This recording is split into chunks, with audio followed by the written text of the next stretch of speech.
c'est une semaine historique. C'est la première semaine européenne du sport. La Semaine européenne du sport est née à l'initiative du Parlement et du Conseil qui ont demandé à la Commission de réfléchir à la mise en place d'une Semaine européenne du sport. Et pour la mettre en place, on a regardé ce qui se passait déjà dans les États membres, ce qui était fait par les organisations sportives.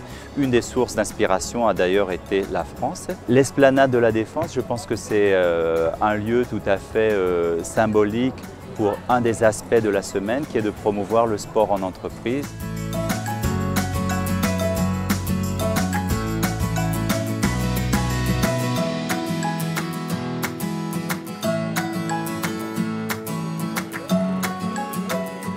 Le soleil est là en plus, donc je crois que vraiment tout est réussi avec le sport en entreprise aujourd'hui, qui nous paraît indispensable et qui nous paraît être justement le lien entre les clubs actuels et puis justement les personnes qui travaillent et qui ont peut-être perdu un petit peu la relation et le contact avec la base qui est le club et qui est justement la promotion du sport pour tous, sport santé, sport loisirs, sport bien-être et pourquoi pas sport olympique.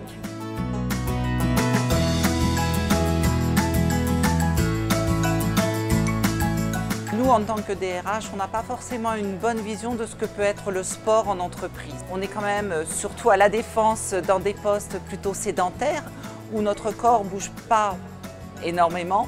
Et ce sport peut permettre effectivement de retrouver un équilibre entre son corps et, j'allais dire, son mental.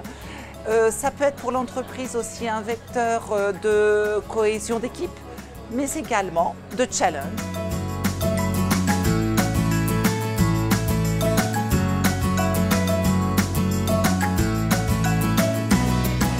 La France est plutôt bien placée en matière de développement du sport en entreprise. Ça ne veut pas dire que tout est fait, beaucoup reste à faire. J'espère tout simplement que les choses qu'on voit ici vont inspirer encore plus de pratiques dans les entreprises.